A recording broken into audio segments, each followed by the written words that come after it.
Thinking about moving to Charlotte? Well, today we're taking you on a golf cart tour through the heart of the city. We're cruising through Charlotte's 4 wards, diving into the city's rich history, including why we're called the Hornet's Nest. And trust me, you'll want to stick around until the end for a wild piece of Charlotte history that you won't believe. Hey y'all, I'm Jennifer Cornegie, your local real estate expert here in the Charlotte Metro, serving both North and South Carolina. Whether you're buying, selling, or just dreaming right now, this is the perfect place to start. From moving across town to relocating across the country, I've got you covered. Check out the description below and feel free to call, text, email, or go ahead and schedule your strategy session today because I can't wait to hear from you. And if you like what you see, don't forget to hit that subscribe button below. Okay, let's dive into something super fun today. Charlotte's Uptown. Did you know it's actually divided into 4 distinct wards, and each one has its own unique vibe? You may not even realize when you're moving between them, but here's a cool tip. Look up at the street signs because they're color-coded to help you out. Red is the 1st ward, green is the 2nd ward, purple is the 3rd ward, and blue is the 4th ward. Cool, right? All right, let's break it down ward by ward. But first, we got to start at the center of it all. Right at the intersection of Trade and Tryon, you're standing at what we call Independence Square. You'll see 4 big statues on each corner, and they actually tell the story of Charlotte's history and progress. So let's break it down. First is the future, mother and child. This one's actually my favorite. It's a woman holding a baby, and she's the only statue facing forward.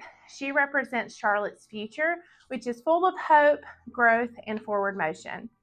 Second is commerce. This one's a gold miner planning for gold. Yep, America's first gold rush happened right here in Charlotte.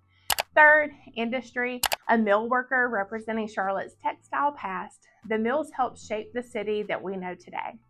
4, transportation. Shows the importance of the railroad and how Charlotte became a transportation hub. And here's a little hidden meaning.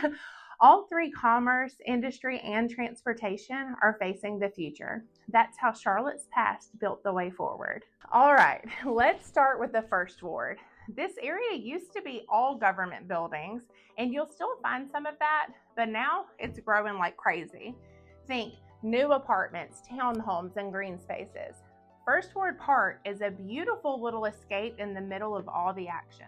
And if you're feeling studious, UNC Charlotte's Center City campus is right here too. Say that 10 times fast. It's a little bit of a tongue twister. Next up is the 2nd Ward, Charlotte's Business District. This is where you'll find Bank of America headquarters, the Charlotte Convention Center, and a whole bunch of high-rise office buildings. But here's something most folks don't know. Back in the day, 2nd Ward was called Brooklyn, and it was the heart of Charlotte's Black community, full of culture, education, and life. Sadly, much of it was lost to urban renewal. And y'all ready for a wild story? During the early 1900s, Good Samaritan Hospital, a historically Black hospital right here in the 2nd Ward, was where nursing students were told to find their own cadavers for study. They actually went to local graveyards and started digging. Things got so out of hand, the police had to create a whole department just to stop it. That school is long gone, so don't worry. Now, if you love a good time, 3rd Ward is where it's at. You've got Bank of America Stadium, go Panthers, Truist Field, home of Charlotte's Knights, Batchelor Museum of Modern Art for all y'all art lovers, and don't miss Romaire Bearden Park. It's got skyline views, green space, and it's named after a famous Charlotte-born artist. This is where locals go to hang out, have a picnic, or catch a concert. Now, let's slow it down a bit because the 4th Ward is full of old school charm. Picture Victorian homes, tree-lined streets, and that beautiful, cozy neighborhood feel right in the heart of the city. Back in the 1800s, this is where Charlotte's elite lived. Then it went through a rough patch before being lovingly restored in the 70s. Now here's a juicy little fun fact. There's a bright orange house here tied to bootlegging during Prohibition. It even had a hidden liquor compartment and folks used a secret flame as a signal that the alcohol was ready for pickup. The current owners still keep that flame burning today as a nod to its history. Homes in this area that we saw are typically priced between $800,000 and $1.5 million, just to give you an idea of that price point in the heart of Charlotte. All right, now ever wondered why Charlotte's the hornet's nest? It actually goes back to the American Revolution. British General Cornwallis came into Charlotte thinking he'd have an easy time. But no. Local militia fought back so fiercely, he called the city a veritable hornet's nest of rebellion. Instead of being offended, we were like, yeah, that's us. You'll see the hornet's nest symbol all over Charlotte. Charlotte-Mecklenburg Police Department has the logo on their cars, on the Charlotte Hornets jerseys and such. You'll even see it in the city's official seal. And what about the Queen City? That comes from Queen Charlotte of Mecklenburg-Strelitz, wife of King George III.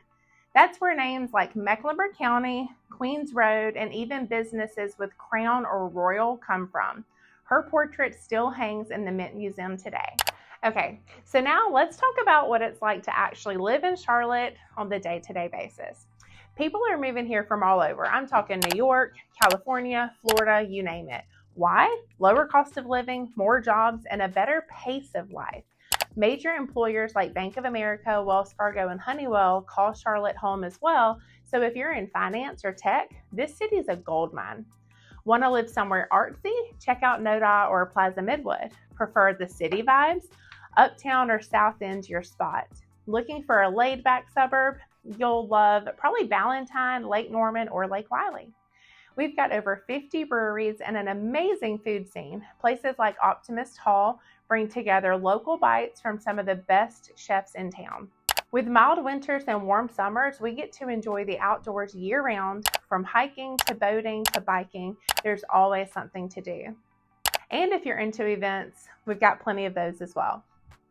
Before we wrap up, let me share 2 more fun stories from today's golf cart tour. Underground tunnels. Yep, there are tunnels under Uptown Charlotte, originally rumored to be for bootlegging. They're actually used to move folks from the courthouse to the jail safely. And that wild nursing school cadaver scandal, I just still can't believe that even ever happened, but you know. So whether you love history, sports, city life, or small town charm, Charlotte's got it all. So if you're thinking of making Charlotte home, I'd love to help you find just the right spot.